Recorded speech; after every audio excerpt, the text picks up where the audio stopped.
Welcome to CSEB aspirants.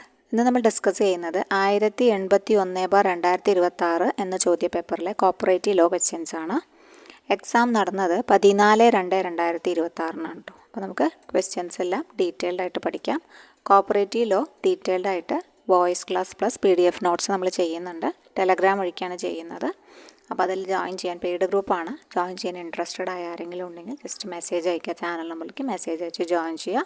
നമ്മൾ ചെയ്യുന്ന യൂട്യൂബിലെ എല്ലാ നോട്ട്സും അവിടെ പ്രൊവൈഡ് ചെയ്യുന്നുണ്ട് കേട്ടോ. കൂടാതെ മോഡൽ എക്സാമും പ്രൊവൈഡ് ചെയ്യുന്നുണ്ട്. ഓക്കെ, അപ്പോൾ നമുക്ക് നോക്കാം. 1081/2026 ക്വസ്റ്റ്യൻസ് നോക്കാം. First question, the books and records of a liquidated society shall be kept by the liquidator for a period of. എത്ര നാൾ ലിക്വിഡേറ്റർ സൂക്ഷിക്കണം എന്നാണ് ചോദിച്ചിട്ടുള്ളത് കേട്ടോ. ബുക്കുകളും റെക്കോർഡുകളും ലിക്വിഡേറ്റഡ്, അതായത് ലിക്വിഡേറ്റ് ചെയ്യപ്പെട്ട സൊസൈറ്റിയുടെ ബുക്കുകളും റെക്കോർഡുകളും ലിക്വിഡേറ്റർ എത്ര കാലയളവ് വരെ സൂക്ഷിക്കണം എന്നാണ് ക്വസ്റ്റ്യൻ വന്നിട്ടുള്ളത്. 2 years ആണോ, 3 years ആണോ, 5 years ആണോ, 12 years ആണോ എന്നാണ് ചോദിച്ചിട്ടുള്ളത്. അപ്പോൾ ഇതുമായി ബന്ധപ്പെട്ട് ഏത് സെക്ഷൻ അല്ലെങ്കിൽ ഏത് റൂളാണ് നിങ്ങൾ കണക്ട് ചെയ്യേണ്ടതെന്ന് വെച്ചാൽ റൂൾ 70 ഇതുമായി ബന്ധപ്പെട്ട കാര്യങ്ങൾ പറയുന്നത് കേട്ടോ. ഓക്കെ, ലിക്വിഡേഷൻ്റെ ഭാഗം ഇമ്പോർട്ടൻ്റ് ആണ്, പഠിക്കണം. Rule 70 disposal of records of a society ordered to be wound up ആണ് കേട്ടോ. റൂൾ 70 എന്ന് പറഞ്ഞാൽ എന്താണ്? Disposal of records of a society ordered to be wound up ആണ്. അതിലെന്താ പറയുന്നത്? All the books and records of a society the affairs of which have been wound up. ഇത് retain ചെയ്യണം, ലിക്വിഡേറ്റർ റീറ്റെയിൻ ചെയ്യണം അദ്ദേഹത്തിൻ്റെ ഓഫീസിൽ for a period of 3 years. 3 വർഷ കാലയളവ് എന്ത് ചെയ്യണം? ആളുടെ ഓഫീസിൽ അത് സൂക്ഷിക്കണം എന്നാണ് പറയുന്നത്. അത് പറയുന്നത് റൂൾ 70 കേട്ടോ. അത് എന്ന് തൊട്ടിട്ട് 73-3 പറഞ്ഞിട്ടുള്ള from the date of the report referred ചെയ്യുന്ന അത്രയും കാലം. പിന്നെ അത് എക്സ്പയറി, അതായത് ഈ 3 വർഷം കഴിഞ്ഞ് കഴിഞ്ഞാൽ എന്താ ചെയ്യേണ്ടത്? ഈ ബുക്സും റെക്കോർഡ്സും എന്ത് ചെയ്യാം? ഡിസ്ട്രോയ് ചെയ്യാം കേട്ടോ. ഓക്കെ, വേറെ അപ്പീലുകളും കാര്യങ്ങളും ഒന്നുമില്ല, വേറെ പ്രോബ്ലം ഒന്നും ഇല്ലെങ്കിൽ എന്ത് ചെയ്യാൻ പറ്റും? പിന്നെ അതിനുള്ള ഓർഡർ രജിസ്ട്രാറിൽ നിന്നും വാങ്ങണം, അതും ശ്രദ്ധിക്കണം. On taking orders to that effect from the registrar, രജിസ്ട്രാറോട് പെർമിഷൻ ചോദിച്ചിട്ടാണ് ഇതെല്ലാം ചെയ്യേണ്ടത് കേട്ടോ. അപ്പോൾ അതൊന്ന് ശ്രദ്ധിക്കുക. His office for a period of 3 years ആണ് ഇവിടെ ഉത്തരമായിട്ട് വരിക. 3 വർഷമാണ് ഇവിടെ സൂക്ഷിച്ച് വെക്കേണ്ടത് എന്ന് പഠിക്കുക. അത് കഴിഞ്ഞ് കഴിഞ്ഞാൽ ആളുടെ ഇഷ്ടത്തിന് ആൾക്ക് നശിപ്പിച്ച് കളയാൻ പറ്റില്ല. എന്ത് ചെയ്യണം? ലിക്വിഡേറ്റർ ഓർഡർ ടേക്ക് ചെയ്യണം ആരിൽ നിന്നും? രജിസ്ട്രാറിൽ നിന്നും. അപ്പോൾ ആ ഒരു പോയിൻറ്റും കൂടി ജസ്റ്റ് നോട്ട് ചെയ്യുക. അതാണ് rule 70, disposal of records of a society order to be wound up. Next question, the certificate issued by the registrar under section 79 of the KCS Act 1969 shall be in form number dash of the appendix 2. Appendix 2 forms പറയുന്നത്. അപ്പോൾ ഏത് ഫോമിലാണ്? Section 79 പ്രകാരം certificate ആര് issue ചെയ്യുന്നത്? Registrar issue ചെയ്യുന്നത്. അപ്പോൾ അതൊക്കെ ശ്രദ്ധിക്കണം.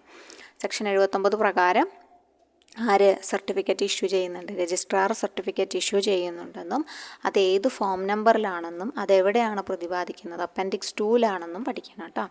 അപ്പോൾ ഏത് ഫോമിലാണെന്ന് വെച്ച് കഴിഞ്ഞാൽ റിക്കവറി, ഗവൺമെൻറ്റിന് എന്തെങ്കിലും കിട്ടാനുണ്ടെങ്കിൽ അതാണ് സെക്ഷൻ 79 പറയുന്നത് കേട്ടോ. സെക്ഷൻ 79 ഗവൺമെൻറ്റിന് എന്തെങ്കിലും റിക്കവറി ഉണ്ടോ? അതാണ് recovery of sum due to government കേട്ടോ. ഗവൺമെൻറ്റിന് കിട്ടാനുള്ള സാധനങ്ങളാണ്. അപ്പോൾ ഗവൺമെൻറ് കിട്ടാനുള്ള സാധനങ്ങൾ കിട്ടിയില്ലെങ്കിൽ എന്ത് ചെയ്യും? റവന്യൂ റിക്കവറിയൊക്കെ പ്രകാരം ഈടാക്കും അല്ലേ. അപ്പോൾ അതുമായി ബന്ധപ്പെട്ട സർട്ടിഫിക്കറ്റാണ് ഫോം നമ്പർ 13 പറഞ്ഞിട്ടുള്ളത് കേട്ടോ. ഫോം നമ്പർ 13 എന്താണ്? Certificate that sum due to government is recovered. Form number 13 certificate that sum due to government is recovered. ഉത്തരമായിട്ട് വരിക ഏതാണ്? ഫോം നമ്പർ 13 കേട്ടോ. പിന്നെ ഫോം നമ്പർ 12 ഈ ഭാഗത്തുള്ള തന്നെയാണ്. അപ്പോൾ സർട്ടിഫിക്കറ്റ് എക്സിക്യൂഷൻ ഓഫ് അവാർഡാണ്. അതായത് അവാർഡ് ലഭിച്ചു കഴിഞ്ഞാൽ അത് എക്സിക്യൂട്ട് ചെയ്യണം അല്ലേ. അപ്പോൾ എക്സിക്യൂട്ട് ചെയ്യുന്നതിന് ആവശ്യമായ സർട്ടിഫിക്കറ്റാണ്. അതിനുള്ള സർട്ടിഫിക്കറ്റാണ് ഫോം നമ്പർ 12 കൊടുക്കുന്നത്. Form number 12 certificate to execution അവാർഡാണ്. അപ്പോൾ ഫോമൊക്കെ നിങ്ങൾ എന്ത് ചെയ്യുക? ഒരു പേപ്പറിൽ A4 അല്ലെങ്കിൽ ഏതെങ്കിലും പേപ്പറിൽ എഴുതി വെക്കുക കേട്ടോ. എന്നിട്ട് ഇടയ്ക്കിടയ്ക്ക് എടുത്ത് നോക്കുമ്പോൾ നമുക്കത് ഓർമ്മയുണ്ടാവും. വെറുതെ ഒരു മാർക്ക് കളയണ്ടല്ലോ. അപ്പോൾ അധികം ഫോമുകളൊന്നും ഇല്ല, കുറച്ച് ഫോമല്ലേ ഉള്ളൂ. അപ്പോൾ അതിൻ്റെയൊക്കെ വീഡിയോസ് നമ്മൾ ചെയ്തിട്ടുണ്ട്. അപ്പോൾ കണ്ടതിന് ശേഷം എന്ത് ചെയ്യുക? ഒന്ന് ജസ്റ്റ് നോട്ട് ചെയ്ത് വെക്കുക. Form number 13 certificate that sum due to government is recovered ആണ്. Form number 12 certificate to execution അവാർഡാണ്. അപ്പോൾ ഈ എക്സിക്യൂഷൻ അവാർഡായി ബന്ധപ്പെട്ട് മുമ്പ് ചോദിച്ചൊരു ക്വസ്റ്റ്യനാണ്. ഒരു PYQ ആണ്. അത് certificate issued in form number 12. Form നമ്പറിൽ 12 കൊടുക്കുന്ന സർട്ടിഫിക്കറ്റ് ഏത് പ്രകാരം 76 പ്രകാരം തന്നെ കേട്ടോ. അത് എനേബിൾ ചെയ്യുന്നു ഡിഗ്രി ഹോൾഡർക്ക്. ഡിഗ്രി ഹോൾഡർ എന്ന് പറഞ്ഞാൽ ആരാണോ ഡിഗ്രി കൈവശം. എന്താ ഡിഗ്രി എന്ന് പറഞ്ഞാൽ? ഡിഗ്രി എന്ന് പറഞ്ഞാൽ ഒരു ഉത്തരവാണ് അല്ലേ. ഉത്തരവ് ആരാണോ കൈവശം വെച്ചിരിക്കുന്നതാണ് ഡിഗ്രി ഹോൾഡർ. അപ്പോൾ അത് സൊസൈറ്റി ആയിരിക്കാം. സൊസൈറ്റിക്ക് അനുകൂലമായി കിട്ടിയതാണെങ്കിൽ സൊസൈറ്റി ഡിഗ്രി ഹോൾഡർ ആയിരിക്കാം. അല്ലെങ്കിൽ ആരാണോ കൈവശം വെച്ചിട്ടുള്ളത് ആളാണ് ഡിഗ്രി ഹോൾഡർ. ഡിഗ്രി ഹോൾഡർക്ക് എനേബിൾ ചെയ്യാം to execute the decree through the revenue department or dash. അതായത് ഫോം നമ്പർ 12 സർട്ടിഫിക്കറ്റ് ഇഷ്യൂ ചെയ്യുന്നത് സെക്ഷൻ 76 പ്രകാരം ഇഷ്യൂ ചെയ്യുന്നത് എനേബിൾ ചെയ്യുന്നത് ഡിഗ്രി ഹോൾഡർക്ക് ഈ ഡിഗ്രി എക്സിക്യൂട്ട് ചെയ്യണം അല്ലേ. ഇപ്പോൾ ഒരു ഉത്തരവ് ലഭിച്ചു. ഉത്തരവ് ലഭിച്ചിട്ട് നമ്മൾ ഉത്തരവ് കയ്യിലും കൊണ്ട് ഇരുന്ന് കഴിഞ്ഞാൽ നമുക്കത് എന്ത് ചെയ്യാൻ പറ്റില്ല, എക്സിക്യൂട്ട് ആവില്ല അല്ലേ. അപ്പോൾ എക്സിക്യൂട്ട് ആവാൻ നമ്മൾ ആരെ സമീപിക്കാമെന്നാണ് ചോദിച്ചിട്ടുള്ളത്. എന്തിലൂടെയൊക്കെ നടക്കും എന്ന് ചോദിച്ചാൽ റവന്യൂ ഡിപ്പാർട്ട്മെൻറ്റിലൂടെയും സിവിൽ കോടതികളിലൂടെയും നമുക്ക് എന്ത് ചെയ്യും, ഇത് എക്സിക്യൂട്ട് ചെയ്യാൻ വേണ്ടിയിട്ട് ഒരു സർട്ടിഫിക്കറ്റ് ഇഷ്യൂ ചെയ്യും. ഓക്കെ, അതാണ് ഫോം നമ്പർ 12 കൊടുക്കുന്നത്. ഓക്കെ, അത് മനസ്സിലായെന്ന് വിചാരിക്കുന്നു. Execute the decree through the revenue department അല്ലെങ്കിൽ സിവിൽ കോടതികൾ കേട്ടോ. സിവിൽ കോടതികളിലൂടെ ഡിഗ്രി, അതായത് ഉത്തരവ് നടപ്പിലാക്കാൻ, ഉത്തരവ് എക്സിക്യൂട്ട് ചെയ്യാൻ വേണ്ടി ഡിഗ്രി ഹോൾഡർക്ക് എനേബിൾ ചെയ്തു കൊടുക്കുന്ന സർട്ടിഫിക്കറ്റ് കൊടുക്കുന്നതാണ് ഫോം നമ്പർ 12 എന്ന് പറയുന്നത്. അപ്പോൾ ഇത് ചോദിച്ചതല്ല, മുമ്പ് ചോദിച്ചിട്ടുണ്ട്. ഒരു PYQ ആണ്, ഈ ഭാഗത്ത് കണ്ടപ്പോൾ ആഡ് ചെയ്തു എന്നുള്ളൂ. അടുത്ത ക്വസ്റ്റ്യൻ നോക്കാം. Dash means any cooperative society against which or any person against ഹൂം A degree has been obtained ആണ് പറഞ്ഞിട്ടുള്ളത് കേട്ടോ. അപ്പോൾ എന്താണ് ഈ ഒരു കോപ്പറേറ്റീവ് സൊസൈറ്റി ആണ്, അതിനെതിരെ അല്ലെങ്കിൽ any person against ഹൂം A degree has been obtained, ഒരു ഉത്തരവ് എതിരെ ലഭിക്കുന്ന ആളെനെ എന്തു പറയുന്നു എന്നാണ് ചോദിച്ചിട്ടുള്ളത് കേട്ടോ. ഡിഗ്രി ഡെറ്റർ ആണോ, ഡിഗ്രി ഹോൾഡർ ആണോ, ഡീഫോൾട്ടർ ആണോ, ഡീഫോൾട്ടാണോ, എന്താണെന്നാണ് ചോദിച്ചിട്ടുള്ളത്. ഓക്കെ, അപ്പോൾ ഇത് നമ്മൾ റൂൾ 2 ഡെഫിനിഷൻസിൽ സെക്ഷൻ 2 ഡെഫിനിഷൻസ് പോലെ തന്നെ റൂൾ 2നും ഡെഫിനിഷൻസ് ഉണ്ട്. അപ്പോൾ ആ ഭാഗം ഒന്ന് നോക്കണം, കാരണം അത് ഇമ്പോർട്ടൻ്റ് ആണ് കേട്ടോ. ചിലതൊക്കെ ചോദിച്ച് കാണാറുണ്ട്. അപ്പോൾ അതുപോലെ 2B ഡിഗ്രി ആണ് കേട്ടോ. 2B എന്താണ്? ഡിഗ്രി ആണ്. ഡിഗ്രി എന്ന് വെച്ചാൽ എന്താണ്? ഒരു ഓർഡറാണ്, അല്ലെങ്കിൽ ഡിസിഷനാണ്, ഒരു അവാർഡാണ് അല്ലേ. സെക്ഷൻ 76 പറഞ്ഞിട്ടുള്ള ഒരു ഓർഡറോ ഡിസിഷനോ അവാർഡോ ആണ് എന്ത്? ഡിഗ്രി എന്നത്. റൂൾ 2Bയിലാണ് അത് പറയുന്നത്. അപ്പോൾ ഡിഗ്രി കഴിഞ്ഞ് കഴിഞ്ഞാൽ പിന്നെ അടുത്തതാണ് ഡിഗ്രി ഹോൾഡർ എന്ന് പറയുന്നത്. ഡിഗ്രി ഹോൾഡർ എന്ന് പറഞ്ഞാൽ ആരാണ്? 2C ആണ് കേട്ടോ. റൂൾ 2C ആണ് degree holder. Degree holder means any person holding A degree, ഒരു ഡിഗ്രി കൈവശം വച്ചിരിക്കുന്ന എനി പേഴ്സൺ, അല്ലെങ്കിൽ ലീഗൽ അസൈനി ഓഫ് ദ ഡിഗ്രി. ഈ ഡിഗ്രിക്ക് ഉള്ള ലീഗൽ അസൈനി ആവാം അല്ലേ. ഓൾസോ കാൾഡ് പ്ലെയിൻറ്റിഫ് എന്ന് വിളിക്കും, ജഡ്ജ്മെൻറ്റ് ക്രെഡിറ്റർ എന്നും വിളിക്കും. അത് ഇമ്പോർട്ടൻ്റ് ആണ്, ഒന്ന് നോട്ട് ചെയ്യണം കേട്ടോ.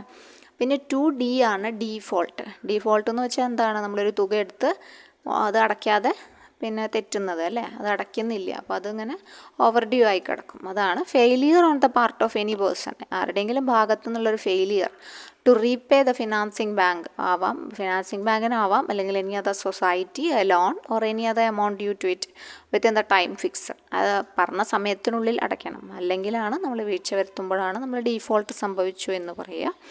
For repayment or to return to the society within the time fixed the finished goods in respect of raw materials advanced, അല്ലെങ്കിൽ to keep any obligation for the fulfillment which a time limit has been specified in the bylaw. ബൈലോയിൽ പറഞ്ഞിട്ടുള്ള പോലെ obligations fulfil ചെയ്യാൻ പറ്റാഞ്ഞാലും എന്താണ്? ഡീഫോൾട്ടായിട്ടാണ് കരുതുക. അപ്പോൾ തുക അടയ്ക്കൽ മാത്രമല്ല മറ്റു കാര്യങ്ങളും ഉണ്ട് എന്ന് ആലോചിക്കാം. ഡീഫോൾട്ട് അതാണ് 2D എന്ന് പറഞ്ഞു കഴിഞ്ഞാൽ. അതുകൂടാതെ 2E ആണ് ഡീഫോൾട്ടർ എന്ന് പറയും. ഡീഫോൾട്ടർ എന്ന് പറഞ്ഞാൽ ആരാണോ ഡീഫോൾട്ട് വരുത്തുന്ന വ്യക്തി, ആളാണ് ഡീഫോൾട്ടർ എന്ന് പറഞ്ഞാൽ. അപ്പോൾ അതാണ് ഇവിടെ ചോദിച്ചിട്ടുള്ളത്. Means any person or cooperative society. അപ്പോൾ ഡീഫോൾട്ടർ ഒരു പേഴ്സൺ ആവാം, അല്ലെങ്കിൽ കോപ്പറേറ്റീവ് സൊസൈറ്റി ആവാം. അവർക്കെതിരെ ഡിഗ്രി ഒബ്റ്റെയിൻ ചെയ്തിട്ടുണ്ടാവും, ഉത്തരവ് കിട്ടിയിട്ടുണ്ടാവും. ആളെ എന്തൊക്കെ പറയാം? ജഡ്ജ്മെൻറ്റ് ഡെറ്റർ എന്ന് പറയാം, ഡിഫെൻഡൻ്റ് എന്ന് പറയാം, റെസ്പോണ്ടൻ്റ് എന്നൊക്കെ പറയാം കേട്ടോ. ഓക്കെ, അപ്പോൾ അതാണ് ഡീഫോൾട്ടർ എന്ന് പറഞ്ഞാൽ. അപ്പോൾ എനി പേഴ്സൺ അല്ലെങ്കിൽ any cooperative society against which or any person against, പേഴ്സണിനെതിരെ ആവാം അല്ലെങ്കിൽ കോപ്പറേറ്റീവ് സൊസൈറ്റിക്ക് എതിരെ ആവാം, ഡിഗ്രി ഒബ്റ്റെയിൻ ചെയ്തിട്ടുള്ള ആളെ എന്താ പറയുക? നമ്മൾ ഡീഫോൾട്ടർ എന്നാണ് പറയുക കേട്ടോ. ഡീഫോൾട്ടർക്ക് എതിരെയാണ് എന്ത് കിട്ടുക? ഡിഗ്രി കിട്ടുക, ഉത്തരവ് കിട്ടുക കേട്ടോ. അപ്പോൾ ഇവിടെ ഡീഫോൾട്ടറാണ് ഉത്തരമായിട്ട് വരിക. 2E ആണ് ഡീഫോൾട്ടർ. ഡീഫോൾട്ടറുടെ 2E ആണ്, ഒന്ന് പഠിച്ചു വയ്ക്കുക.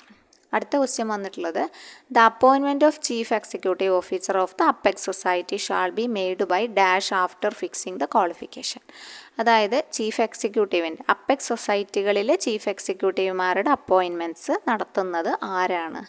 അതിൻ്റെ വേണ്ട ക്വാളിഫിക്കേഷനൊക്കെ ഫിക്സ് ചെയ്തതിന് ശേഷം ആരാണ് കണ്ടക്ട് ചെയ്യുന്നതെന്ന് ചോദിച്ചിട്ടുള്ളത് അല്ലേ.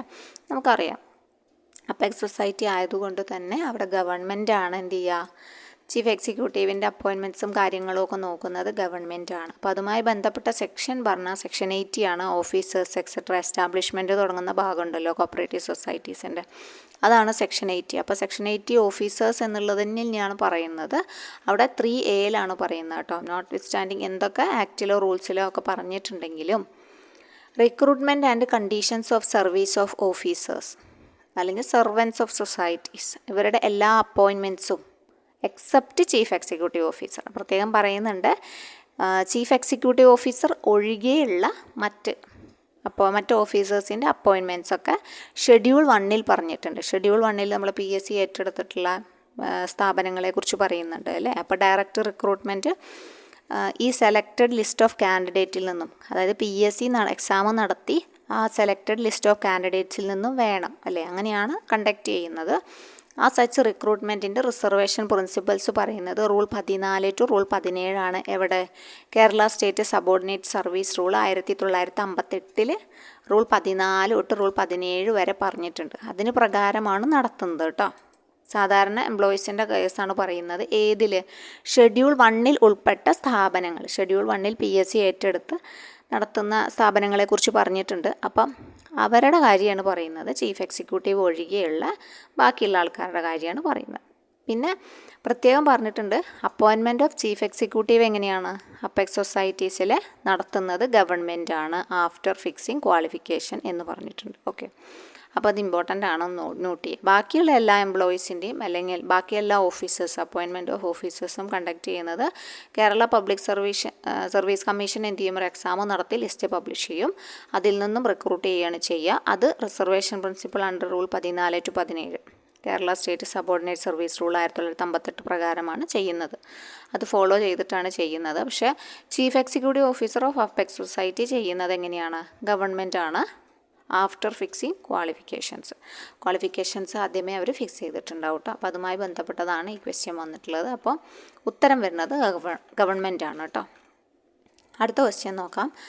As per rule 198 KCS rules 1969, the managing committee of a cooperative society shall constitute a disciplinary subcommittee consisting not more than dash of its members എന്നാണ് പറയുന്നത്. ഡിസിപ്ലിനറി സബ് കമ്മിറ്റിയിൽ എത്ര ആൾക്കാർ കൂടാൻ പാടില്ല എന്നാണ് വിഷയം വന്നിട്ടുള്ളത് കേട്ടോ. അപ്പോൾ റൂൾ 198 പഠിക്കണം. ഡിസിപ്ലിനറി ആക്ഷനുമായി ബന്ധപ്പെട്ടതാണ് എന്ത് റൂൾ 198. റൂൾ 198 എന്താ? ഡിസിപ്ലിനറി ആക്ഷനാണ് കേട്ടോ. ഡിസിപ്ലിനറി ആക്ഷനാണ് റൂൾ 198. അതിൽ പറയുന്നുണ്ട് the committee of a society shall constitute a disciplinary sub committee constitute ചെയ്യണം. അവിടെ consisting of not more than 3 of its members. 3 കൂടാൻ പാടോ? ഇല്ല, 3 കൂടാൻ പാടില്ല എന്നാണ് പറഞ്ഞത്. 1 ഷാൾ ബി ഡെസിഗ്നേറ്റഡ്, ഒരാളെ ചെയർമാനാക്കി വെക്കും. പക്ഷേ president of the committee of the society disciplinary sub കമ്മിറ്റിയിൽ അംഗമാവാൻ പാടില്ല എന്ന് പറഞ്ഞിട്ടുണ്ട്. അപ്പോൾ ആ ഒരു പോയിന്റ് നോട്ട് ചെയ്ത് വെക്കുക. ആ കമ്മിറ്റിയുടെ പ്രസിഡൻ്റ് ഉണ്ടല്ലോ, ആ കമ്മിറ്റിയുടെ പ്രസിഡൻറ്റിന് എന്താവാൻ പാടില്ല, ഈ ഡിസിപ്ലിനറി സബ് കമ്മിറ്റിയിൽ അംഗമാവാൻ പാടില്ല, മെമ്പർ ആവാൻ പാടില്ല എന്നാണ് പറഞ്ഞത്. അപ്പോൾ അതാണ് ഈ ഒരു ഡിസിപ്ലിനറിയുമായി ബന്ധപ്പെട്ട് ഡിസിപ്ലിനറി ആക്ഷൻ എന്നുള്ള റൂൾ 198 വേറെയും കുറേ പോയിന്റുകളുണ്ട്. നമ്മൾ ഈ ക്വസ്റ്റ്യന് പിന്നെ റിലേറ്റഡ് ആയിട്ടുള്ള പോയിന്റ് മാത്രമാണ് ഡിസ്കസ് ചെയ്തത് കേട്ടോ. അത് committee of a society shall constitute a disciplinary sub committee consisting of not more than 3 of its members. അതിൽ ഒരാളെ ചെയർമാനാക്കി വെക്കും. പക്ഷേ അപ്പോൾ കമ്മിറ്റിയുടെ പ്രസിഡൻ്റ് ആയിട്ടുള്ള ആൾക്ക് ഈ ഡിസിപ്ലിനറി സബ് കമ്മിറ്റിയിൽ മെമ്പറാവാൻ കഴിയില്ല എന്നാണ് പറഞ്ഞിട്ടുള്ളത്. അപ്പോൾ ഇവിടെ ഉത്തരമായിട്ട് വരുന്നത് 3 ആണ് കേട്ടോ. 3 ഉത്തരമായിട്ട് വരുന്നത്. ഓക്കെ, അടുത്ത question. Dash shall constitute a single member tribunal who has been holding the post of a dash in the state എന്ന് പറഞ്ഞിട്ടുണ്ട്. അപ്പോൾ ആരാണ് സിംഗിൾ മെമ്പർ ട്രിബ്യൂണലിനെ അപ്പോയിൻറ്റ് ചെയ്യുന്നത്, കോൺസ്റ്റിറ്റ്യൂട്ട് ചെയ്യുന്നതാണ് പറഞ്ഞിട്ടുള്ളത് കേട്ടോ. പിന്നെ ആളുടെ എത്ര നാൾ ഹോൾഡ് ചെയ്യണം പോസ്റ്റ്, എക്സ്പീരിയൻസ് ആണ് ചോദിച്ചിട്ടുള്ളത് കേട്ടോ. അപ്പോൾ അത് രണ്ടും പഠിക്കണം. സെക്ഷൻ 89 ട്രിബ്യൂണലിൽ വ്യക്തമായിട്ട് പറയുന്നുണ്ട്. അപ്പോൾ ആ ഓരോ ഭാഗം നിങ്ങൾ അതിനനുസരിച്ച് അറിഞ്ഞു പഠിക്കണം കേട്ടോ. സെക്ഷൻ 81 ട്രിബ്യൂണൽ നോക്കാം നമുക്ക്. സെക്ഷൻ 81 ട്രിബ്യൂണലിൽ എന്താണ് പറയണത് നോക്കാം. ഓക്കെ, സെക്ഷൻ 81 എന്താ പറയണത്? ഫസ്റ്റ് പറയണത് the government shall constitute a single member tribunal to exercise the powers and discharge the functions conferred on the tribunal. അപ്പോൾ ഒരാൾ ഗവൺമെൻറ് ആണ്. ആരാണ് കോൺസ്റ്റിറ്റ്യൂട്ട് ചെയ്യുന്നത് വെച്ചാൽ ഗവൺമെൻറ് ആണ്. അപ്പോൾ ഇവിടെ ഗവൺമെൻറ് ഉള്ള ഓപ്ഷൻ 2 ഉണ്ട്. അപ്പോൾ ബാക്കിയും കൂടി നോക്കിയിട്ട് നമുക്ക് വരാം. ഗവൺമെൻറ് ആണ് കോൺസ്റ്റിറ്റ്യൂട്ട് ചെയ്യാമെന്ന് മനസ്സിലായി ട്രിബ്യൂണൽ. പിന്നെ സിംഗിൾ മെമ്പറാണ് ട്രിബ്യൂണൽ എന്ന് പറയുന്നത്. Single member ട്രിബ്യൂണലാണ്. 2 എന്താ പറയണത്? 81 2 പറയണത് a person shall not be qualified for appointment. അതായത് അപ്പോയിൻമെൻറ്റ് ക്വാളിഫൈഡ് ആവണമെങ്കിൽ ആളെന്ത് വേണം? Holding the post of a district judge in the state ആയിരിക്കണം. Holding the post of a district ജഡ്ജിൻ്റെ പദവി വഹിച്ചിട്ടുള്ള ആളായിരിക്കണം. അപ്പോൾ അതുകൊണ്ട് അതും ഒരു ഇമ്പോർട്ടൻ്റ് ആണ്. അപ്പോൾ ഡിസ്ട്രിക്ട് ജഡ്ജുമുണ്ട്, ഗവൺമെൻറ്റും ഉണ്ട്. ഓക്കെ, അപ്പോൾ അതാണ് ഓപ്ഷൻ എ ആണ് ഉത്തരമായിട്ട് വരിക. ഗവൺമെൻറ്റും ഉണ്ട്, കോൺസ്റ്റിറ്റ്യൂട്ട് ചെയ്യുന്ന ഗവൺമെൻറ് ആണ്. ഡിസ്ട്രിക്ട് ജഡ്ജിൽ കുറയാത്ത ഒരാൾ വേണം ഈ ഒരു സിംഗിൾ മെമ്പർ ട്രിബ്യൂണൽ ആവാൻ. പിന്നെ അവരുടെ ടേമും സാലറി അലവൻസസും other conditions and service of member shall be such decided by the government from time to time. ഗവൺമെൻറ്റാണ് കാലാകാലങ്ങളിൽ ടേമും സാലറി അലവൻസസും ഒക്കെ ഫിക്സ് ചെയ്യുന്നത്. ഗവൺമെൻറ്റാണ് അതിനാവശ്യമായ rules for regulating the procedure and disposal of the business of the tribunal. ട്രിബ്യൂണലിൻ്റെ പ്രത്യേകം ശ്രദ്ധിക്കുക, ഗവൺമെൻറ്റാണ് ചെയ്യുന്നത് കേട്ടോ. Rules for regulating procedure and disposal of business of the tribunal നോക്കുന്നത് ഗവൺമെൻറ്റാണ്. അപ്പോൾ ആ ഗവൺമെൻറ്റും കൂടി ഒന്ന് ശ്രദ്ധിച്ചു വയ്ക്കുക. അപ്പോൾ ഉത്തരമായിട്ട് വരുന്നത് എന്താണ്? ഗവൺമെൻറ്റും ഡിസ്ട്രിക്ട് ജഡ്ജും ആണ് കേട്ടോ. നെക്സ്റ്റ് ക്വസ്റ്റ്യൻ വന്നിട്ടുള്ളത് any disputes relating to the election to the CCU shall be referred to. CCUവിന് എന്തെങ്കിലും തർക്കങ്ങൾ വരികയാണ് ഇലക്ഷനിൽ കേട്ടോ. CCUയുടെ ഇലക്ഷൻ കണ്ടക്ട് ചെയ്യുന്ന സമയത്ത് എന്തെങ്കിലും തർക്കങ്ങൾ വരികയാണെങ്കിൽ അത് ആർക്ക് റെഫർ ചെയ്യണം എന്നാണ് ക്വസ്റ്റ്യൻ വന്നിട്ടുള്ളത്. അപ്പോൾ CCU ആയതുകൊണ്ട് തന്നെ അത് റെഫർ ചെയ്യേണ്ടത് ആർക്കാണ് റെഫർ ചെയ്യേണ്ടത്? രജിസ്ട്രാർക്കാണ് റെഫർ ചെയ്യേണ്ടത് കേട്ടോ. അപ്പോൾ അതുമായി ബന്ധപ്പെട്ട് റൂൾ 136 നിങ്ങൾ ഓർത്ത് വെക്കേണ്ടത്. Rule 136 disputes relating to election. CCUവിൻ്റെ ആണ് 136 പറയണത്. SCUവിൻ്റെയും വരും. അപ്പോൾ അതും നമുക്ക് ഇവിടെ ഒന്ന് ഡിസ്കസ് ചെയ്ത് പോകാം. രണ്ടു കൂട്ടരുടെയും പഠിക്കാം കേട്ടോ. ഇപ്പോൾ CCUയുടെ ചോദിച്ചു, ചിലപ്പോൾ SCUയുടെ ചോദിക്കാം.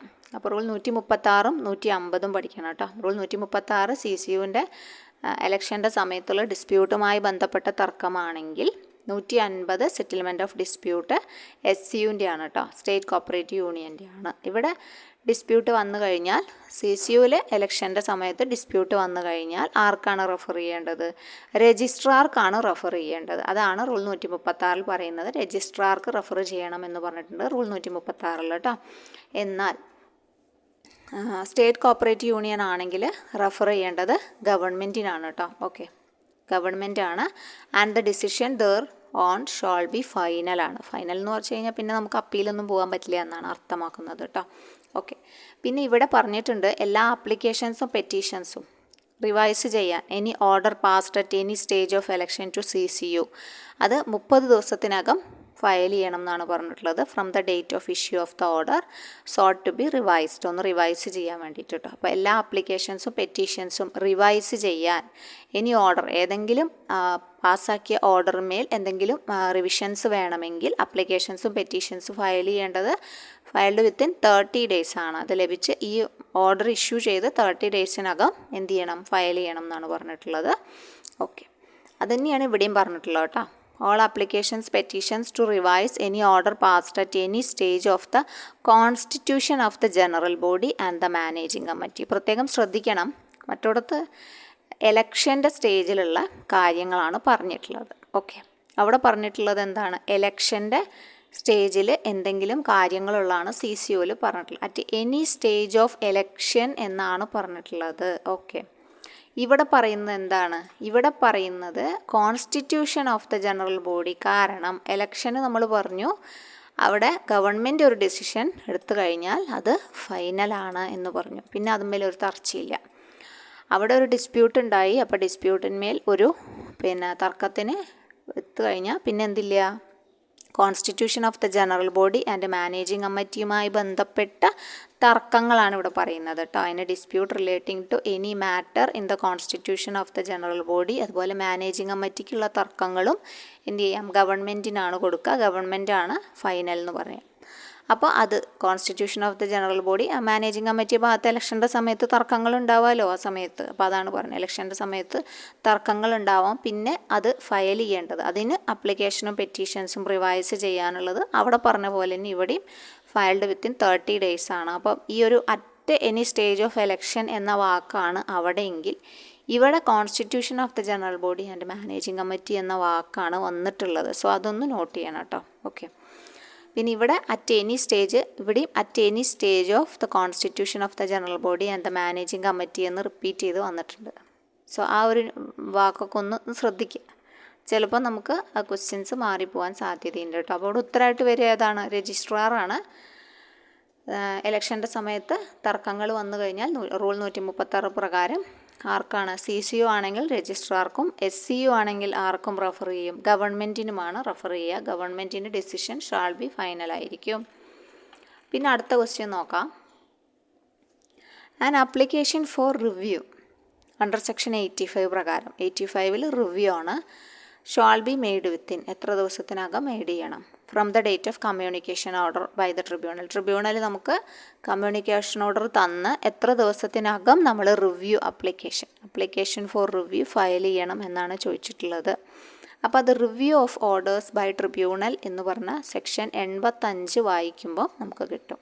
സെക്ഷൻ 85 എന്താ പറയുന്നത്, review of orders by tribunal ആണ് പറഞ്ഞിട്ടുള്ളത് കേട്ടോ. An application for review under subsection 1 by any party shall be made within 90 days ആണ്, 90 ദിവസത്തിനകം, from the date of communication of the order of the tribunal. Tribunal എന്നാണോ നമ്മളെ communicate ചെയ്തത് അത് തൊട്ട് എത്ര 90 days ആണ് പറയുന്നത് കേട്ടോ. അപ്പോൾ 90 days ആണ് ഉത്തരമായിട്ട് വരിക. ഓക്കെ,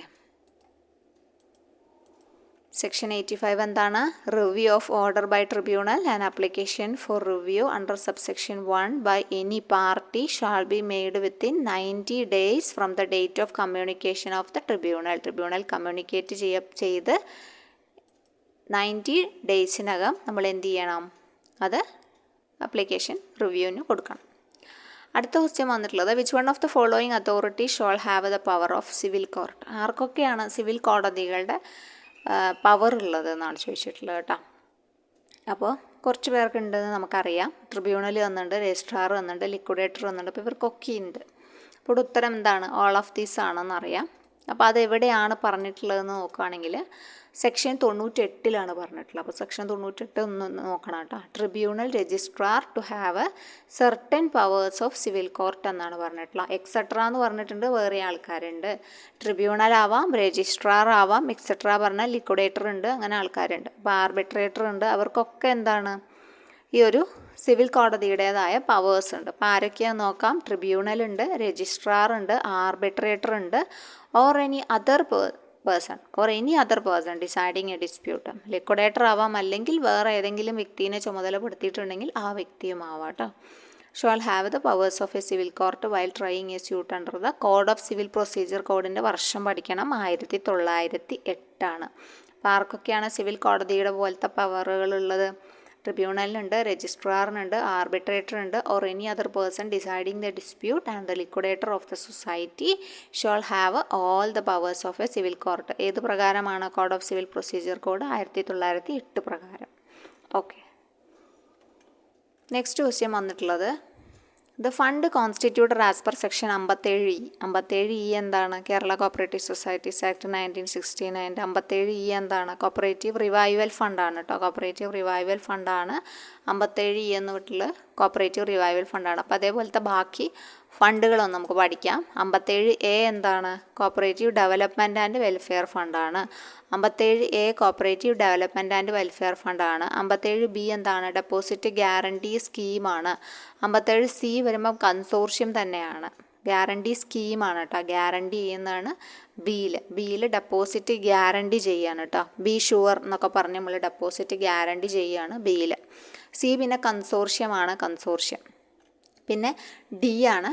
ഡി കോപ്പറേറ്റീവ് റിസ്ക് ഫണ്ടാണ് കേട്ടോ. റിസ്ക് ഫണ്ടാണ്, റിസ്ക് പിടിച്ച പരിപാടിയാണ് ഡി എന്ന് ആലോചിക്കുക. ഡി അപ്പോൾ ഇഡിന്നോ അങ്ങനെ എന്തെങ്കിലും ആലോചിക്കുക. D section 57 D cooperative risk fund സ്കീമാണ്. 57 ഇ ആണ് റിവൈവൽ എന്ന് പറഞ്ഞാൽ ഇ ഉണ്ട് അല്ലേ, അപ്പോൾ അതാണ് ഇ. 57 ഇ റിവൈവൽ, അതാണ് കോപ്പറേറ്റീവ് റിവൈവൽ ഫണ്ട് സ്കീം. അപ്പോൾ റിവൈവൽ ഫണ്ട് സ്കീമിൽ നമ്മൾ പ്രധാനമായിട്ട് നോക്കേണ്ടത് ഇതിൽ എന്തൊക്കെയാണ് ഡെപ്പോസിറ്റ് ചെയ്യുന്നത്, അല്ലെങ്കിൽ ഇതിൻ്റെ ക്രിയേറ്റ് ചെയ്യുന്നത് എങ്ങനെയാണെന്നാണ്. അതായത് നമ്മുടെ റിസർവ് ഫണ്ടിലേക്ക് മാറ്റി വയ്ക്കുമല്ലോ നമ്മൾ, നെറ്റ് പ്രോഫിറ്റിൽ നിന്നും റിസർവ് ഫണ്ടിലേക്ക് മാറ്റി വയ്ക്കുന്ന തുകയുടെ 50% അധികരിക്കാത്ത തുക എന്ത് ചെയ്യണം, റിവൈവൽ ഫണ്ടിലേക്ക് മാറ്റി വയ്ക്കണം. അതുപോലെ റിസർവ് ഫണ്ടിലേക്ക് മാറ്റി വയ്ക്കുന്ന തുകയുടെ കാര്യം പറഞ്ഞു നമ്മൾ. അതുപോലെ പിന്നെ ആരുടെയും വേണം 50% അഗ്രികൾച്ചർ ക്രെഡിറ്റ് സ്റ്റെബിലൈസേഷൻ ഫണ്ടിലേക്ക്, അഗ്രികൾച്ചർ ക്രെഡിറ്റ് സൊസൈറ്റീസ് നെറ്റ് പ്രോഫിറ്റിൽ നിന്ന് മാറ്റി വയ്ക്കുമല്ലോ അഗ്രികൾച്ചർ ക്രെഡിറ്റ് സ്റ്റെബിലൈസേഷൻ ഫണ്ട്, അതിൻ്റെയും നോട്ട് മോർ ദാൻ 50%, 50% അധികരിക്കാത്ത തുക എന്ത് ചെയ്യണം, അവിടേക്ക് മാറ്റി വയ്ക്കണം. കോപ്പറേറ്റീവ് റിവൈവൽ ഫണ്ട് സ്കീമിലേക്ക് മാറ്റി വയ്ക്കണം. കൂടാതെ എന്തെങ്കിലും ഗവൺമെൻറ്റിൻ്റെ ഗ്രാൻറ്റ് ഉണ്ടാവും കാലാകാലങ്ങളിൽ, അത് പിന്നെ എന്തെങ്കിലും പ്രൊവിഷൻസ്, എനി അതർ എമൗണ്ട്, ഈ ഒരു പ്രൊവിഷൻ പ്രകാരം കിട്ടാനുള്ള പ്രൊവിഷൻ പ്രകാരം കിട്ടാനുള്ള എമൗണ്ടുകളും ആ ഫണ്ടിൽ ക്രെഡിറ്റ് ചെയ്യും എന്നാണ് പറഞ്ഞിട്ടുള്ളത്. അതാണ് ഈ 4 സോഴ്സ്. അതുമൂലമാണ് ഈ ഒരു കോപ്പറേറ്റീവ് റിവൈവൽ ഫണ്ട് ഉണ്ടാക്കുന്നത് കേട്ടോ. 57 ഈ പുതിയ കൂട്ടിച്ചേർത്ത ഭാഗമാണ്, അപ്പോൾ അതുകൊണ്ടൊന്ന് ശ്രദ്ധിച്ചോളൂ. 57 എങ്ങനെ കോൺസ്റ്റിറ്റ്യൂട്ട് ചെയ്യുന്നു എന്ന് ചിലപ്പോൾ ചോദിക്കാം. ഓക്കെ, അപ്പോൾ അടുത്ത ക്വസ്റ്റ്യൻ നോക്കാം. അപ്പോൾ ഇതിൻ്റെ ഉത്തരം നമ്മൾ പറഞ്ഞു കഴിഞ്ഞു, കോപ്പറേറ്റീവ് റിവൈവൽ ഫണ്ടാണ് കേട്ടോ. ഓക്കെ, അടുത്തത് The elected committee has to take a decision on the membership of the members enrolled by the administrator അല്ലെങ്കിൽ administrative committee within a period of dash from the date of assuming charge. അതായത് ഒരു കമ്മിറ്റീനെ elect ചെയ്ത് പിന്നെ administrative കമ്മിറ്റിയാണ് ഈ ഒരു committee മെമ്പർഷിപ്പുമായി ബന്ധപ്പെട്ട് ഒരു മെമ്പറെ എൻറോൾ ചെയ്തിരിക്കുകയെന്ന് വിചാരിക്കുക. അഡ്മിനിസ്ട്രേറ്റർ ഭരണമാണ് നടന്നുകൊണ്ടിരിക്കുന്നത്. അപ്പോൾ ഒരാൾ ആപ്ലിക്കേഷൻ കൊടുത്തു, അയാൾ എന്ത് ചെയ്യുക, അഡ്മിനിസ്ട്രേറ്റർക്ക് ബോധ്യപ്പെട്ടു അയാൾ നല്ല ആളാണ്, മെമ്പറാവാൻ പ്രാപ്തനാണെന്ന് മനസ്സിലായി, അയാൾക്ക് മെമ്പർഷിപ്പ് അലോട്ട് ചെയ്തു. പക്ഷേ ഒരു എലക്റ്റഡ് കമ്മിറ്റി, പിന്നെ കയറി വരുന്ന എലക്റ്റഡ് കമ്മിറ്റി എന്ത് ചെയ്യണം, അതിൻ്റെ ആ ഒരു മെമ്പർഷിപ്പിന്മേൽ ഡിസിഷൻ എടുക്കണം.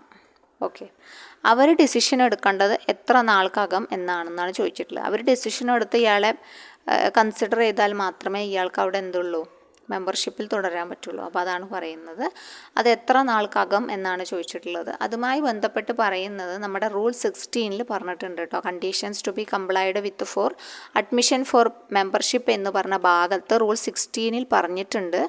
സബ് റൂൾ 5 വരുന്നത് കേട്ടോ. അപ്പോൾ റൂൾ 16 എടുക്കുക, സബ് റൂൾ 5 എന്താണെന്ന് നോക്കുക. സബ് റൂൾ 5 പറഞ്ഞിട്ടുണ്ട്, the enrolment of members made by അഡ്മിനിസ്ട്രേറ്ററോ അഡ്മിനിസ്ട്രേറ്റീവ് കമ്മിറ്റിയുടെ കാലയളവിൻ്റെ സമയത്ത് ഏതെങ്കിലും മെമ്പറെ എൻറോൾ ചെയ്തിട്ടുണ്ടെങ്കിൽ ഈ അഡ്മിനിസ്ട്രേറ്റീവ് കമ്മിറ്റീനും അഡ്മിനിസ്ട്രേറ്റർ അപ്പോയിൻറ്റ് ചെയ്യുന്ന ആരാണ്, രജിസ്ട്രാറാണ്. ഏത് സെക്ഷൻ പ്രകാരം 32 ആവാം 33 ആവാം അല്ലേ, as the case may B, ഏത് കേസാണെന്ന് വെച്ചാൽ ആ കേസിനനുസരിച്ച്.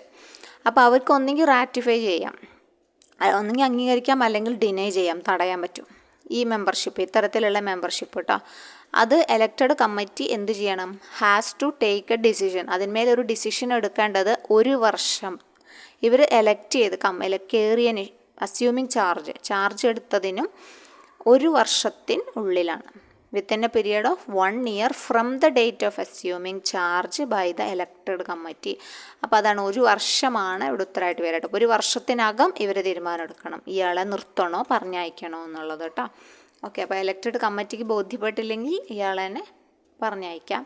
അഡ്മിനിസ്ട്രേറ്റർക്ക് ബോധ്യപ്പെട്ട കാരണമാണ് അഡ്മിനിസ്ട്രേറ്റർ എടുത്തിട്ടുണ്ട്. അപ്പോൾ അതാണ് ശ്രദ്ധിക്കേണ്ടത്. അഡ്മിനിസ്ട്രേറ്റർ അപ്പോയിൻറ്റ് ചെയ്യുന്നത് RCS ആണെന്നും 31, 32 as the case may B ആണ് എടുക്കുന്നതെന്നും 32, 33 ആണ് കേട്ടോ. 32, 33 as the case may B ആണ് ഒരു അപ്പോയിൻറ്റ് ചെയ്യുന്നത് അഡ്മിനിസ്ട്രേറ്റീവ് കമ്മിറ്റീനെ അപ്പോയിൻറ്റ് ചെയ്യുന്നതെന്നും ശ്രദ്ധിക്കുക. അങ്ങനെ എടുത്തു കഴിഞ്ഞാൽ ഒന്നുകിൽ റാറ്റിഫൈ ചെയ്യാം അല്ലെങ്കിൽ ഡിനൈ ചെയ്യാം. അതിൻ്റെ കാലയളവാണ് ഈ കമ്മിറ്റി അസ്യൂം ചെയ്ത് ചാർജ് എടുത്തതിന് ഉള്ളിൽ 1 വർഷത്തിനുള്ളിലാണ്, within a period of 1 year ആണ് കേട്ടോ. ആ ഒരു കാലയളവിൽ 1 വർഷ കാലയളവിനുള്ളിൽ അങ്ങനെ ഒരു തീരുമാനം എടുക്കണം. അടുത്ത ക്വസ്റ്റ്യൻ വന്നിട്ടുള്ളത്, minutes of the meeting of a cooperative society shall be recorded by the dash of the society. ഒരു കോപ്പറേറ്റീവ് സൊസൈറ്റിയുടെ മീറ്റിങ്ങിൻ്റെ മിനിറ്റ് എഴുതുന്നത് നമുക്കറിയാം. അത് റെക്കോർഡ് ചെയ്യേണ്ടത് ആരാണെന്നാണ് ചോദിച്ചിട്ടുള്ളത് കേട്ടോ. പ്രസിഡൻ്റ് ആണോ റെക്കോർഡ് ചെയ്യേണ്ടത്, ചീഫ് എക്സിക്യൂട്ടീവ് ആണോ റെക്കോർഡ് ചെയ്യേണ്ടത്, അതോ എനി കമ്മിറ്റി മെമ്പർക്ക് റെക്കോർഡ് ചെയ്യാൻ പറ്റുമോ എന്നാണ് ക്വസ്റ്റ്യൻ വന്നിട്ടുള്ളത്. അപ്പോൾ any one of the above ആണ് അവിടെ ഉത്തരമായിട്ട് വരിക. ഇവരിൽ ആരെങ്കിലും ഒരാൾക്ക്, അല്ലേ, ഒരാളല്ലേ ഒരു സമയം ഒരാളല്ലേ മിനിറ്റ്സ് ബുക്കിൽ രേഖപ്പെടുത്തുക.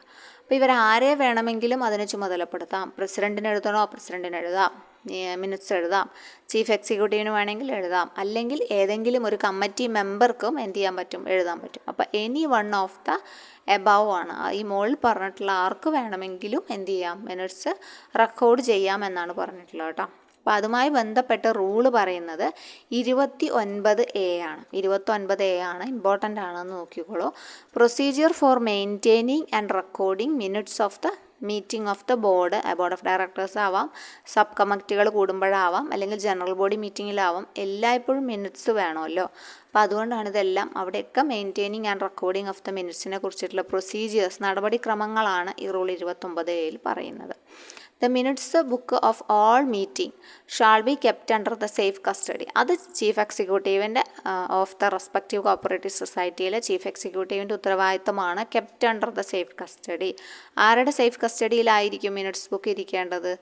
ഈ ചീഫ് എക്സിക്യൂട്ടീവിൻ്റെ കസ്റ്റഡിയിലായിരിക്കും. അത് പറയുന്നതും റൂൾ 29A സബ് റൂൾ 1 കേട്ടോ.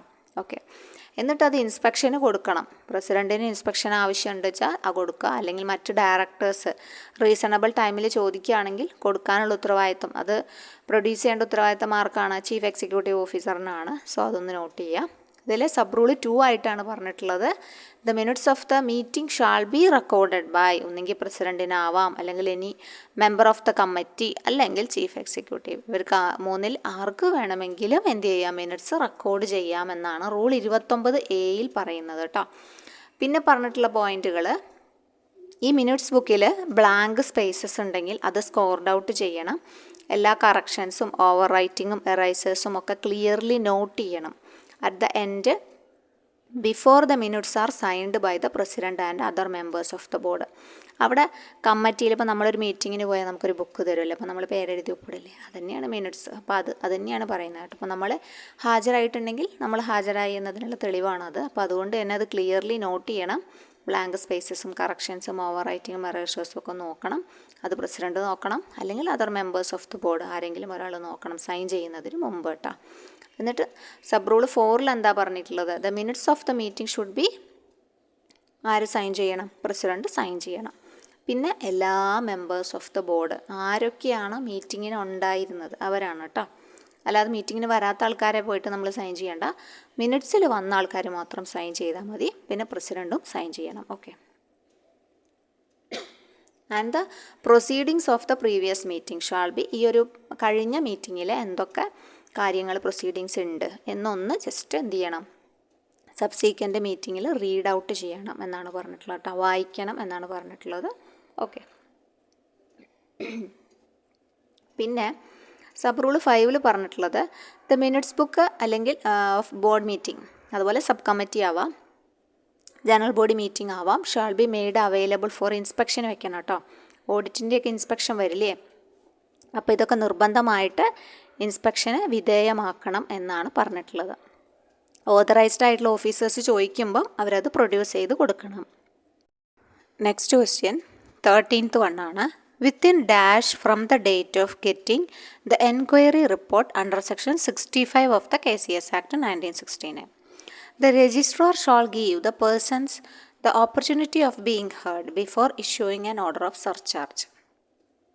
അതായത് എത്ര എൻക്വയറി റിപ്പോർട്ട് സെക്ഷൻ 65 പ്രകാരം എൻക്വയറി റിപ്പോർട്ട് കിട്ടിക്കഴിഞ്ഞു കഴിഞ്ഞാൽ രജിസ്ട്രാർ എന്ത് ചെയ്യണം, ഒരു പേഴ്സണിന്, ഏത് വ്യക്തിക്കെതിരെയാണോ അത് കിട്ടിയത് അല്ലേ, എൻക്വയറി റിപ്പോർട്ട് ആർക്കെതിരെയാണോ നടത്തേണ്ടത്, അപ്പോൾ ആ ഒരു പേഴ്സൺ അവർക്കൊരു ഓപ്പർച്യൂണിറ്റി കൊടുക്കണം. അവർക്കൊരു ഭാഗം ഉണ്ടാവും അല്ലേ, സർചാർജ് നേരിടാൻ പോകുന്നതിന് മുൻപേ.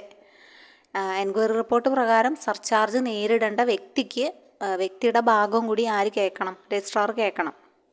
അപ്പോൾ അതിന് എത്ര ദിവസത്തിനകമാണ് കൊടുക്കുക എന്നാണ് ചോദിച്ചിട്ടുള്ളത്. സർചാർജിന് മുമ്പേ ആൾക്ക് കുറച്ച് സമയം കൊടുക്കണം. അതെത്രയാണെന്നാണ് ചോദിച്ചിട്ടുള്ളത്.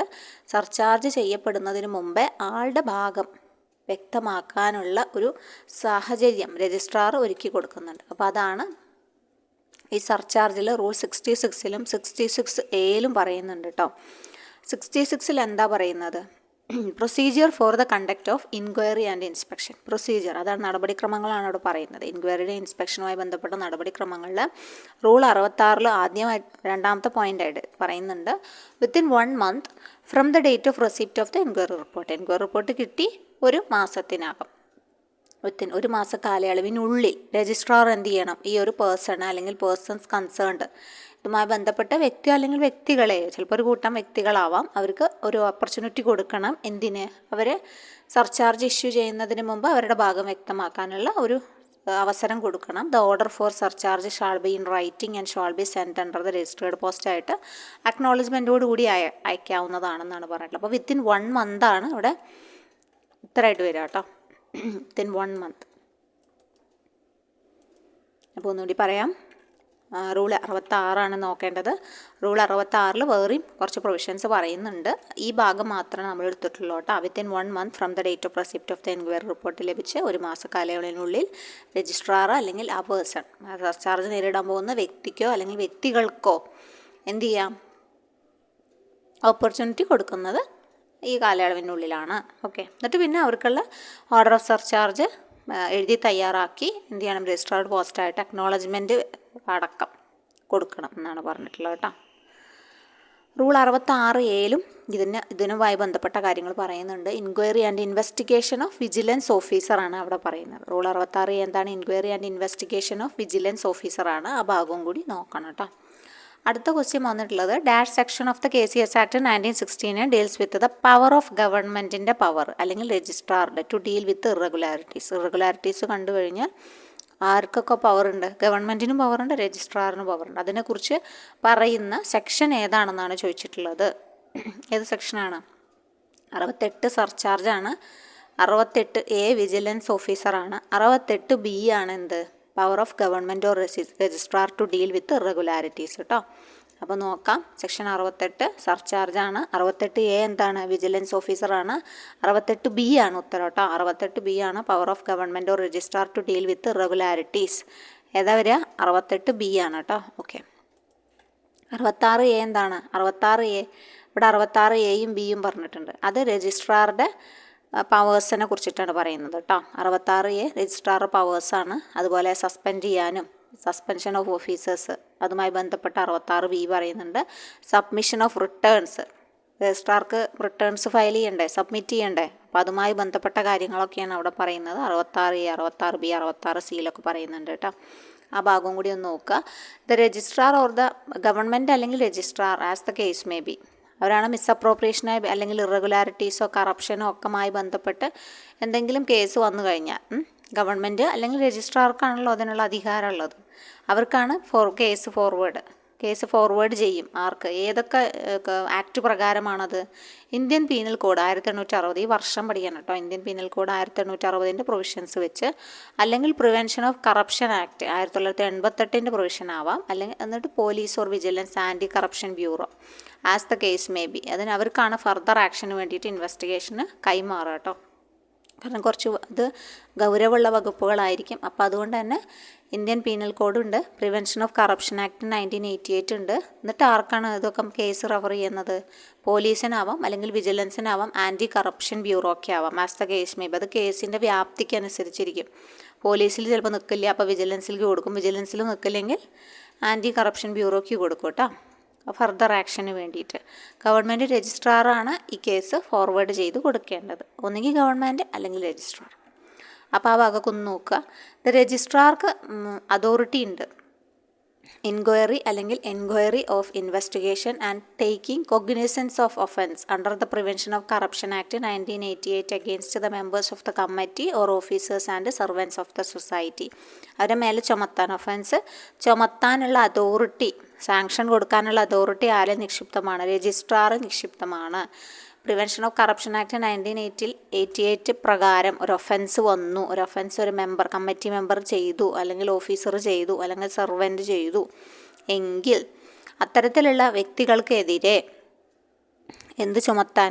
ഒഫൻസ് ചുമത്താനുള്ള അതോറിറ്റി ആർക്കാണുള്ളത്? രജിസ്ട്രാർക്കാണുള്ളത് കേട്ടോ. ഓക്കെ, എന്നാൽ തെറ്റ് ചെയ്യുന്നത് അല്ലെങ്കിൽ ഈ ഒഫൻസ് നടത്തുന്നത് ഒരു chief executive officer appointed by the government ആണെന്ന് വിചാരിക്കുക. അങ്ങനെയാണെങ്കിൽ ആ ഒരു അധികാരം, അതായത് നമ്മൾ പറഞ്ഞു കൊഗ്നിസൻസ് ഓഫ് ഒഫൻസ് ചുമത്താനുള്ള അധികാരം ആർക്കാണ്? ഡിപ്പാർട്ട്മെൻറ്റിലെ കോർപ്പറേഷൻ ഡിപ്പാർട്ട്മെൻറ്റിൻ്റെ സെക്രട്ടറി ഉണ്ടല്ലോ, സെക്രട്ടറി ടു ഗവൺമെൻറ്, അവർക്കായിരിക്കും എന്നാണ് സാങ്ഷനിങ് അതോറിറ്റി എന്നാണ് പറഞ്ഞിട്ടുള്ളത് കേട്ടോ. ആളാണ്. കാരണം അത് കുറച്ചും കൂടി ചീഫ് എക്സിക്യൂട്ടീവ് ഓഫീസർ അപ്പോയിൻറ്റ് ചെയ്യുന്നത് ഗവൺമെൻറ്റാണ്, കാരണം അത് അപ്പെക്സിലെ ആയിരിക്കും. അപ്പോൾ അതുകൊണ്ട് സെക്രട്ടറി ടു ഗവൺമെൻറ്റിനാണ് അവരുടെ ഇതിന് ഒഫൻസസിൻ്റെ സാങ്ഷനിങ് അതോറിറ്റി ഉള്ളത് എന്നുള്ള പോയിന്റ് ജസ്റ്റ് ഒന്ന് ഓർത്തിരിക്കുക കേട്ടോ. ചോദിച്ചിട്ടുണ്ട്, അപ്പോൾ ഇനിയും ചിലപ്പോൾ ചോദിക്കാൻ സാധ്യതയുണ്ട്. അടുത്ത ക്വസ്റ്റ്യൻ നോക്കാം.